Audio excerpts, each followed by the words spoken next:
Hi, Linny. Hi, Nancy. Welcome to episode 127 of the Front Porch Book Club. The Front Porch Book Club is a podcast that meets twice a month. We like to dig deep into the relationship between characters and the worlds they live in. Grab your book and iced tea and join us on the front porch.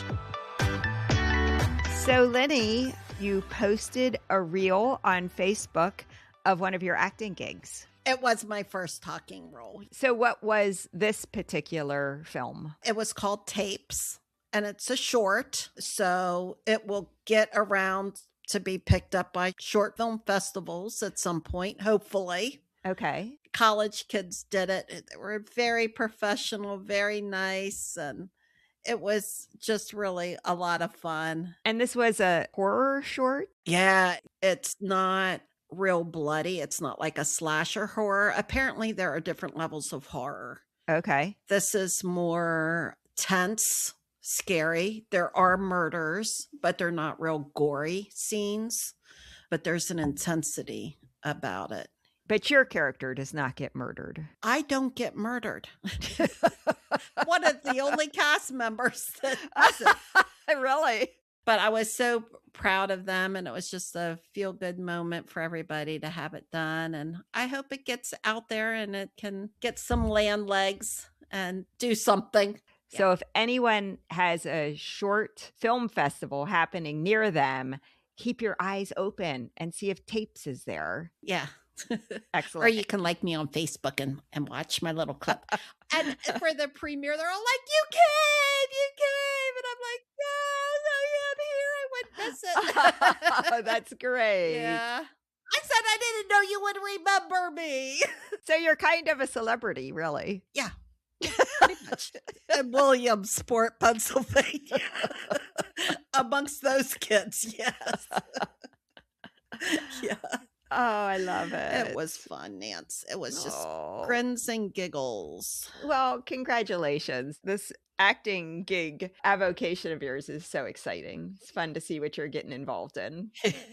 Well, I have done several gigs since then, and they have been very, very fun as well. Well, there's kind of a tie-in to our book this month because there is a death that happens in our book.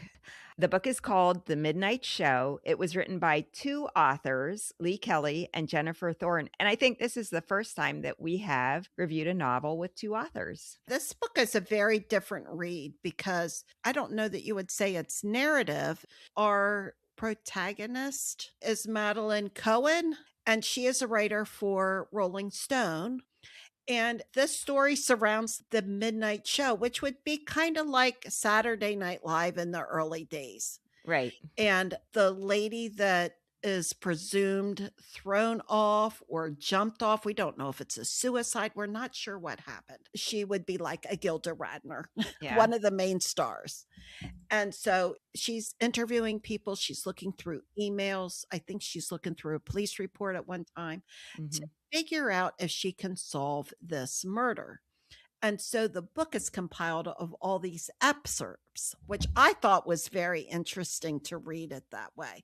I actually really liked that format for this. What did you think of the format? I thought it was fun and interesting. So you're right. It's interview transcripts, it's emails, it's old news articles, police reports, coroner reports, and you get to know these people through very different mechanisms than a regular novel. There's no dialogue between people, really. There's no introspection. There's not a lot of description. At first, I thought, how am I going to keep these people straight if they're just being interviewed?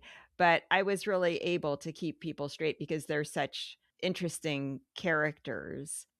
I have read books like this before, and I think they're really fun and imaginative and creative. So when I opened up the book and I was like, oh, this is going to be one of those books, I kind of buckled in. I was ready for it because I think when they're well done, they're such a ride. And this one's really well done because there are times that, you know, these two authors were laughing with each other because they kind of set up an interview with one person and the person is saying something and then you go to the interview with another person who says something completely contradictory to what the first person said, or one person is saying something bad about another person, and then we get that person's point of view about what they believe really happened. So it's a lot of contradiction, it's a lot of supposition, it's people trying to present a certain image because a lot of the interviews are the other stars of the midnight show. And some of them have gone on to great fame and acclaim. Others, they're famous, but they haven't been able to capitalize on the midnight show to even greater fame. They're names that everyone knows, but everyone's trying to, of course, make themselves look good or rationalize what they did. Yet in the middle of all of this, there's this question about Lillian, one of the main cast members, and what really happened to her. So I thought the format worked really well. It made it feel very real, very authentic, like there really was a midnight show. And these characters and the way that they are talking felt very realistic to me. So I ended up being a big fan of the format. How about you? I love the format, and I thought, "Wow, how hard it is to be the detective." Now, she's just writing for Rolling Stone, Yeah, but you have so many different eyes on the same scene, and the takeaway is so different from each one, yeah, and they all assume different things. Some of them like each other, some of them not so much. right. And so how they perceive Lillian, who is ending up the person that they're all talking about, like what happened to her relationship with each one of these characters is very different. And therefore, she is perceived by each one of these characters very differently, too. So there's a lot of, I have all these different perspectives. Which one is really Lillian? What is really going on with her? What are her thought processes? Whose point of view is most accurate? Yeah, Who is just mean and bossy? It's a lot to take in. So I liked the intriguing part of this and the mystery part of this and the character development in this book because you're able to go deeper and go, possibly, but that's kind of how she is. So I'm going to take that with a grain of salt. mhm. But how difficult it is to really do the detective work. But there is a snarkiness with these two authors to create all these very strong personalities and these very quirky people with their own set of motivations to bounce off of one another that makes it very creative and fun, I thought. Yeah, and at first, it doesn't really even feel like a murder mystery. At first, it's just like, well, she's writing this article for Rolling Stone, and she wants to talk about how hard it is for women in comedy and how that atmosphere maybe contributed to the demise of this really beloved character on the Midnight Show. But you just really start getting drawn into it. Even she, as the writer of this article, it becomes more and more about, well, wait a second, like, can I really figure out what happened to Lillian? And you learn more and more from these characters. It really is like peeling the onion of these characters. They have what they want to present. But then she comes back and she asks some more questions and she hears from other people. So then she goes back and she asks more. And then she gets this piece of information, and you just start understanding the complexity. And of course, there are romances and hookups and drugs and alcohol and career moves and people sabotaging each other and betraying one another to get more airtime or to get a movie part. Like it, there is a lot going on in this. Yeah, but that part for me was easy to keep straight because of how the authors creatively patchwork quilt, like they put it together in a way that it made it easy to tell the story of Lillian and what was going on with her. Yeah. Yeah, she was quite a character with her own arc development because she started out very naive. She just fell into it, like kind of how I fell into doing gigs. She just fell into it. She was doing some stuff in college, and her friends wanted her to try this, and they got accepted, so somehow she got accepted too. Like, it just Right. she wasn't even sure that she really liked it, but when she got there, she showed up big time and was well liked. People thought she was great, and then she just doesn't seem quite ready for it or just not into it. She didn't really want to be famous. She really just wanted to be creative and she just wanted something to do, you know? Mhm. And the rest of them were more like, oh, this is my path. This is what my big plan is. I want to write more. I want to act more. I want to do this and that. And she just kind of fell into it, but drugs had a big influence on her and fame, and she didn't really wanna be famous. And then she gets involved in a romantic relationship with someone who ends up being very controlling, Yeah, one of the other castmates, someone who tries to distance her from the other castmates and is not supportive of she's starting to see maybe she does have a creative voice and she's enjoying the creative part of it. He, I think, is threatened by that and just wants her to support him. yeah, So that's a really harmful relationship. yeah, that part came out, I think, crystal clear that she was not in a healthy relationship. Yeah. Although she's not there to say, because she's not interviewed, "I'm not in a healthy relationship," and we're hearing his point of view, and look at what a great boyfriend I was. Yeah, we were the love of each other's lives. Yeah, we could see through him that he was not a healthy guy for her to be with. And the other castmates also had lots of opinions. Yeah, they had a lot to say about him too, because they really like Lillian. Yeah. They weren't big fans of his. They weren't fans of his in his relationship with her, but also as an actor. So, what did you think of the premise, the midnight show, which is obviously inspired by Saturday Night Live? You really loved Saturday Night Live when it first premiered. I don't remember joining the first season. It had a bit of a claim to a fame before I came apart, but I certainly remember Jane Curtin, Gilda Radner. My nickname was Gilda for a while because my hair was like Rosanna Deanna. That was my I hair. totally forgot that. Oh, Gilda Radner, so funny. Yeah. Dan Aykroyd, all of those guys that would show up just wearing jeans and a t-shirt. So that did bring back memories of Saturday Night Live from a long time ago, Nance. I don't know that you were there watching Saturday Night Live with me. Oh, I totally was. Oh, you were? And I think Okay. I watched the first season. I think you're right. I think you came on the second season, but I think I actually watched the first season. Oh, That's my memory. okay. But I really liked the book's portrayal of what it was like behind the scenes. And of course, this is not a documentary. I'm sure they were inspired by stories and whatever, but it's fun to imagine being behind the scenes. As this show, there was nothing else on TV like it that this Adler in this book comes up with. It would be Lorne Michaels if it was a documentary, but just how he pulls it together and how he pulls the cast together. And I don't know, we're just going to try to do a skit comedy show at 11:30 at night. Yeah, so do I need improv people? Right. Do I need more actors?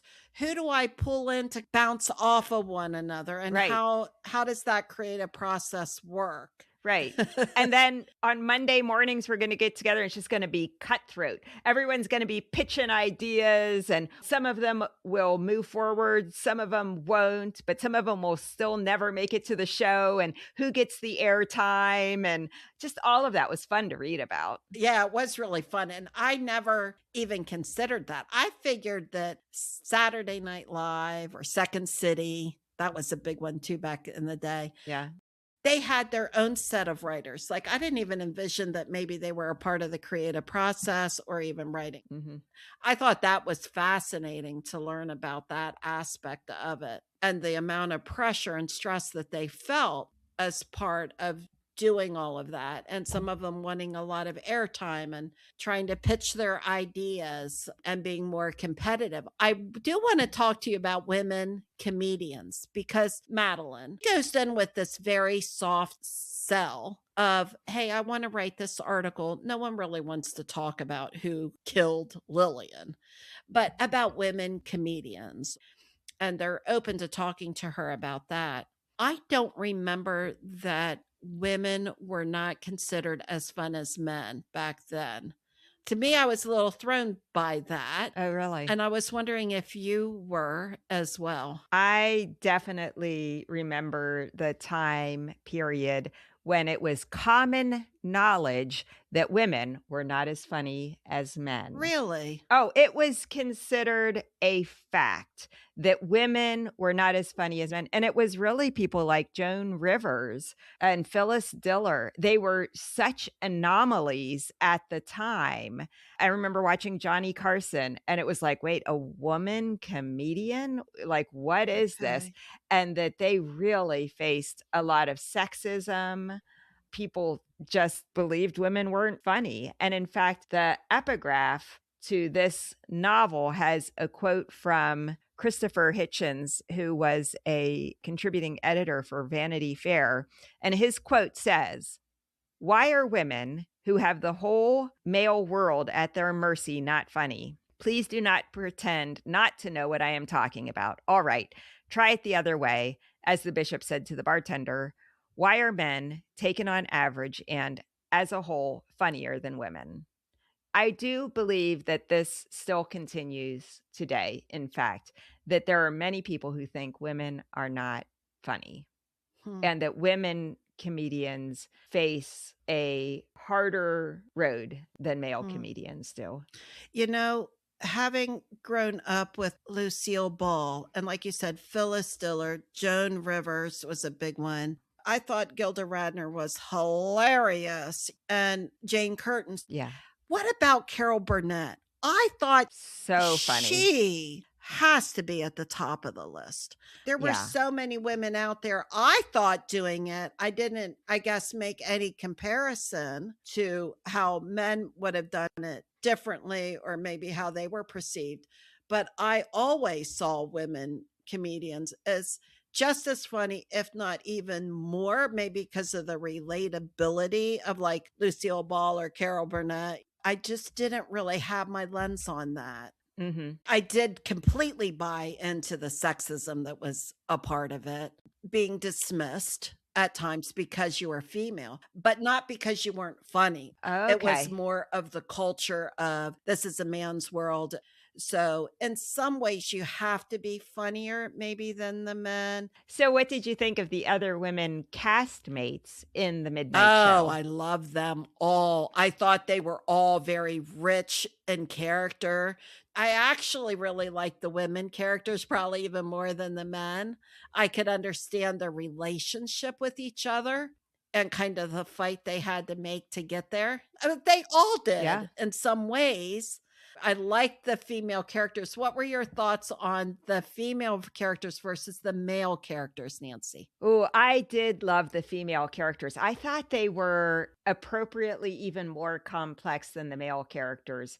They all developed as the book goes on. So I'm not saying any of them weren't interesting, but the women were more aware of some of the issues and relationships that were happening. I understood how each of those female characters was trying to survive a sexist Right, environment and how they supported one another, how they betrayed one another sometimes, how they disengaged from each other at other times. But I understood every single one of them in the context of what must have been an incredibly difficult environment. The one character I love, she wasn't a castmate, but she was one of the producers. Like she was an assistant to the Lorne Michaels kind of character. And she was supposed to babysit the cast members and also kind of be the mediator. She was also a and a writer. little bit older, so she thought maybe the mom. Right, she older by like 5 or no more than 10 Yeah, years, so still in her 20s, Boy, I understood her so well. She's like, "Yeah, Adler, it was convenient for him to pretend like he didn't know what was going on, but he knew what was going on. He likes to pretend he didn't, and whenever anything messy happened, I was the one who had to clean it up." And I thought, "Boy, I can relate to that." It's like, "Oh, yeah, just go make that happen." Just very consciously and willingly being unwilling to take the role that he should have taken and just relying on her to make everything work while he gets all the celebrity and he's called this creative genius and all of that. She's the one who's actually making the show run. So I thought she was great. I love Gina Ross, who was one of the castmates and develops a really nice friendship with Lillian, really takes care of her at a very crucial time in Lillian's life. But I'll tell you, she takes a lot of flack from the other cast members. They're like, "Oh, she was just always so envious and jealous of Lillian."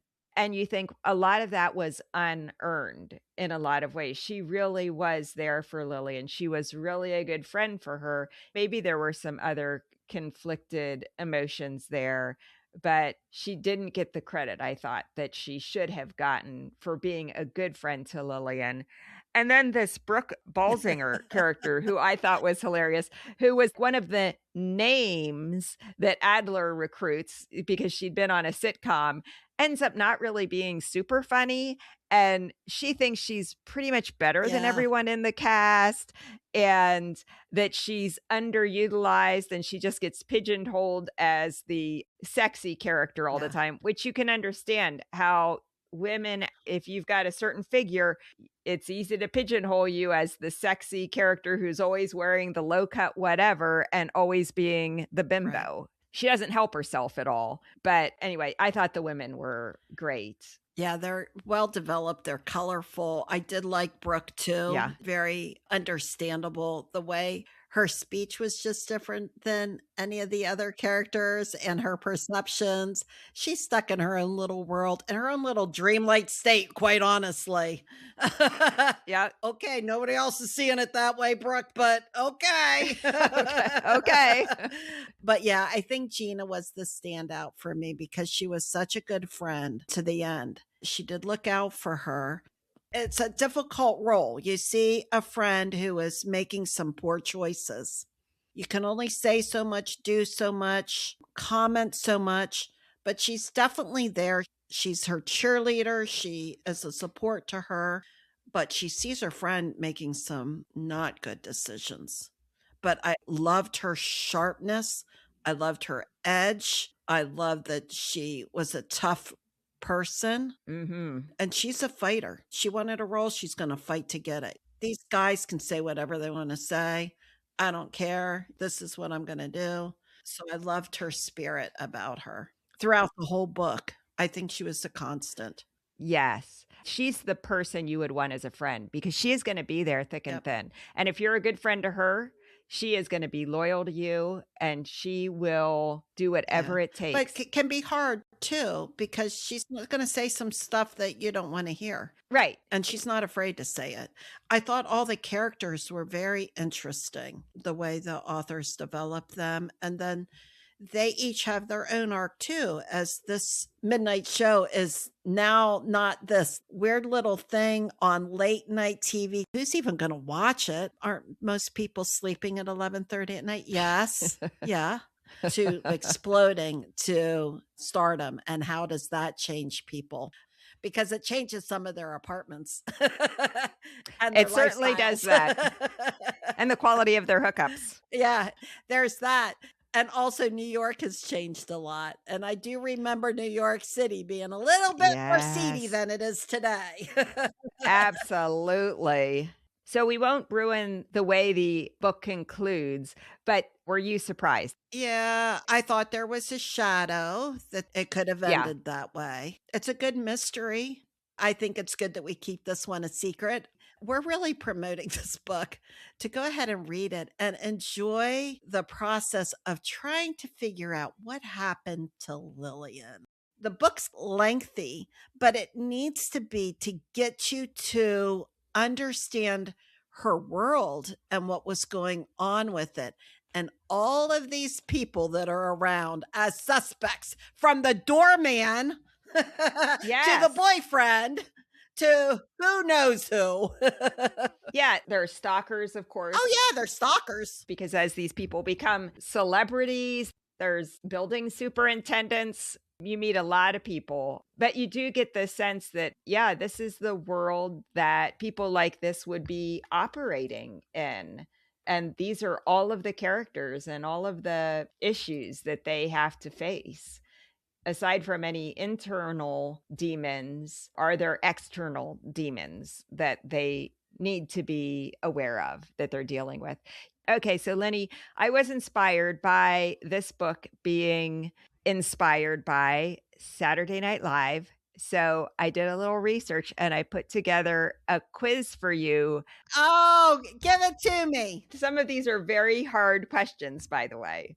Okay. First one, how many original cast members were there in the first season of Saturday Night Live? Okay, so there was Dan Aykroyd, Jane Curtin, Gilda Radner.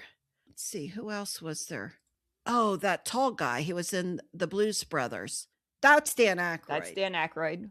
That little guy that was a part of the Blues Brothers. Mhm. Belushi.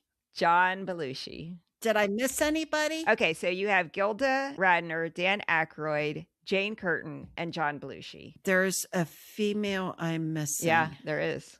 Um, I'm going to give it to you because she didn't reach the level of fame post Saturday Night Live. Some of the others did. Lorraine Newman. oh, Lorraine Newman. But she was Yes. so funny. Yeah. Okay, and now there are 2 that you're missing. Yeah, there was an African American guy. You're right. And I'm trying to think who that was. Garrett Morris. Okay. He's a tough one. Oh, and the other great thing about this book was how, yeah, they had the one black guy, and he was also older, and being older and being black. And then we find out more about him, that also his lifestyle was very different. He was a really great character Yeah, in he this was book a good too. character. Okay, and then there's one other cast member. He was the guy that was at the desk. I really liked him, and I can't think of his name, but he did the news. He was so funny. Chevy Chase. Okay, Chevy Chase was there, yeah. There was also the head writer, Michael O'Donoghue, who was a cast member for 3 episodes, but people don't really know him, but he was a head writer and would occasionally jump in there for different skits. And then George Coe, who was officially only on the cast for the premiere, but then was not in any of the other episodes. Mm. Okay, when did SNL premiere? Ooh. I'm going to say 77. You got closer than I would have. October 11th, 1975. Ooh, okay. Okay. Who was the first SNL performer cast by Lorne Michaels for the show? I'm going to say Chevy Chase. I love this answer. It was Gilda Radner. Really? Uh-huh. Wow, okay. And of course, she was on the show for 5 seasons, and you've already talked about some of her great characters that she developed Yeah. for the show. Fantastic. I love the fact that she was the first one that he cast. Interesting. Do you remember the name of the cast members' troupe on Saturday Night Live, what they called themselves? No. The Not Ready for Primetime Players. Oh, that sounds a little familiar. Yeah. Okay, who do you think was the youngest cast member? I'm going to say Lorraine. Lorraine Newman? Mm-hmm. Yeah. It was Dan Aykroyd. He turned 23 just months before the premiere. Really? I'd have guessed him older. Wow. I thought he was older too. I would have never guessed he was 23. Okay. And who do you think was the oldest cast member? Chevy Chase. Garrett Morris, who was 38 when the show Wow. began. And he also was the show's first and only Black cast member until Eddie Murphy arrived in 1980. Oh, we needed Eddie Murphy, didn't we? Yeah, we needed Eddie Murphy. Okay, who was the first woman anchor of Weekend Update? I don't know. I can't remember a female who was on Anchor. Jane Jane Curtin. Curtin. Yep. Jane Curtin did it. Yeah, Yep. I forgot. She could do those straight lines. Yes. People might not have thought she was a comedian because she did do a lot of the straight lady lines. She sure did. Yeah. She was on SNL for 5 seasons, and in fact, the description that I read of her, she often played the straight woman to the zany characters around her. Yeah, and she could, because she could be straight enough, but, she was just as comedic as they were, but she didn't have any of the good punchlines. Exactly. So which cast member performed on Broadway prior to joining SNL? Ooh. See, I could see Chevy Chase doing that, but I can also see Gilda Radner doing that. So I'm going to say Gilda Radner. Garrett Morris. Really? Uh-huh.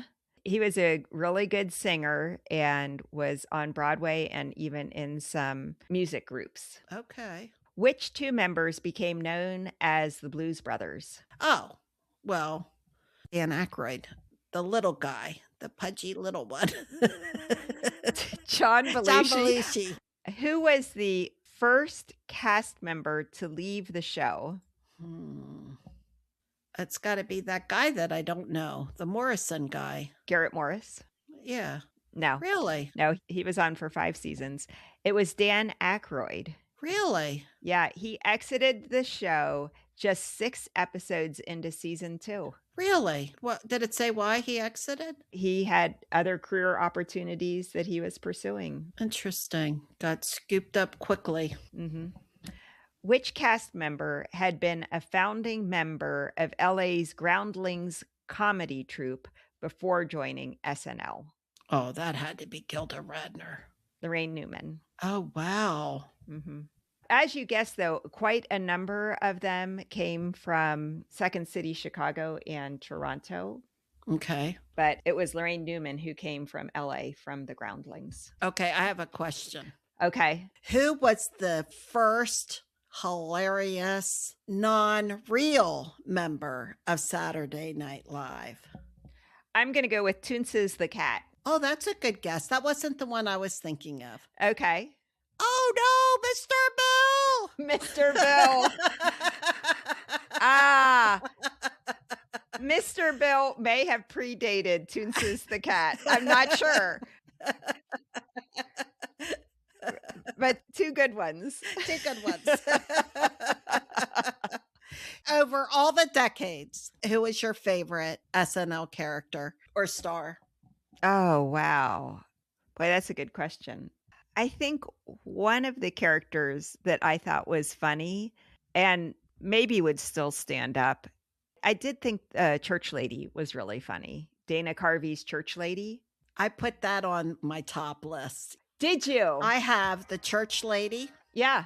I have 2 Wild and Crazy Guys because I thought they were so fun. They were good. The Coneheads. Yeah. You remember the good? Classic. Yeah, those were the 3 that I thought were real standouts for me. And the Blues Brothers. They were always so fun. Oh, the other one. Oh, this was also Dana Carvey. The 2 boys sitting in their basement. And then that became a movie. And they would do Bohemian Rhapsody. Yes. With their heads bobbing.